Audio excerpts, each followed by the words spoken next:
বাবারে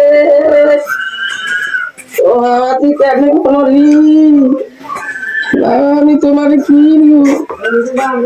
আমার কোনো দাম দাম মতো নাই বাবা তোমার শীতের আমি চাই বুঝতে পারি না আমার তো ঠিক আছে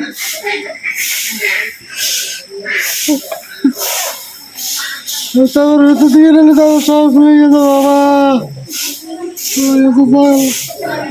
মানুষের কাছে সহযোগিতা আল্লাহ ভাই যদি আমার সাহায্য করে তাহলে আমার ছেলে ভালো হতে পারে।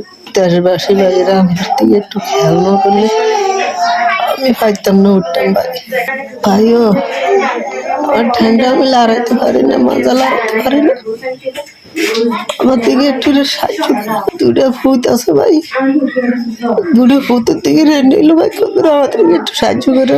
এই ছেলেটা আমাদের সমাজের ভিতরে এলাকার ভিতরে খুবই নর্ম ভদ্র একটা ছেলে।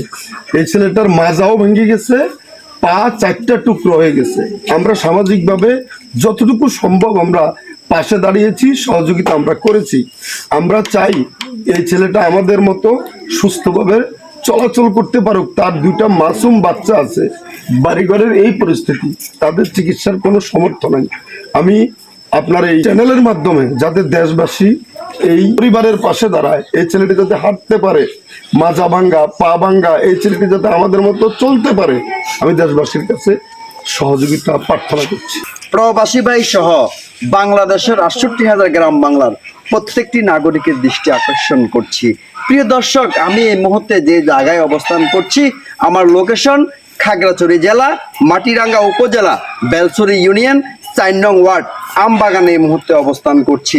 প্রিয় দর্শক, আপনারা দেখতে পাচ্ছেন মায়ের বয়সী বাবার বয়সী 2জন ব্যক্তি আমার পিছনে দাঁড়িয়ে আছে। প্রিয় দর্শক, এমন একটি বিষয় নিয়ে সামাজিক যোগাযোগ মাধ্যমে এসে দাঁড়িয়েছি, সবাই চোখের পানি ধরে রাখতে পারবেন না। মৃত্যুর সাথে মাঞ্জা লড়ছে এই অসহায় মা, অসহায় বাবার একমাত্র ছেলে। মানুষের বাড়িতে কাজ করতে গিয়ে মাটি ভেঙে পড়ে পা ভেঙে 3-4 টুকরো হয়ে গেছে। প্রিয় দর্শক, তারা কিছু বিক্রি করে দিয়ে ছেলের চিকিৎসা করাবে, এই ধরনের কোনো ব্যবস্থা তাদের কাছে নাই। এমন তো অবস্থায় এই আমবাগানের এলাকাবাসী গণ্যমান্য লোক যারা আছে, মুরব্বীরা আমাকে জানিয়েছে, আমি সহ আমার ক্যামেরার পিছনে এই আমবাগান এলাকার গণ্যমান্য রাজনৈতিক, সামাজিক, সাংস্কৃতিক সব শ্রেণীর মানুষ দাঁড়িয়ে আছে।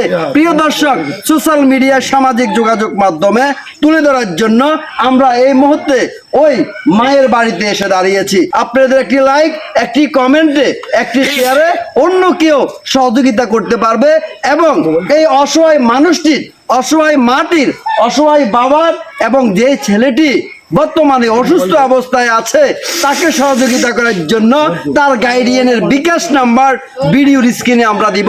ওই স্ক্রিনে নাম্বারে যোগাযোগ করে আপনারা সহযোগিতার হাত বাড়িয়ে দেন। একটি কথা না বললে নয়, খাগড়াছড়ি জেলায় বিভিন্ন উপজেলায় প্রবাসী ভাই আপনারা অনেক মানবিক সংগঠন করেছেন, যেটি আমরা জানি। আমরা কোনো গরিব অসহায় মানুষের জন্য যখন সহযোগিতা চাই, তখন আপনারা ওই ফাউন্ডেশন থেকে আপনারা সহযোগিতার হাত বাড়িয়ে দেন।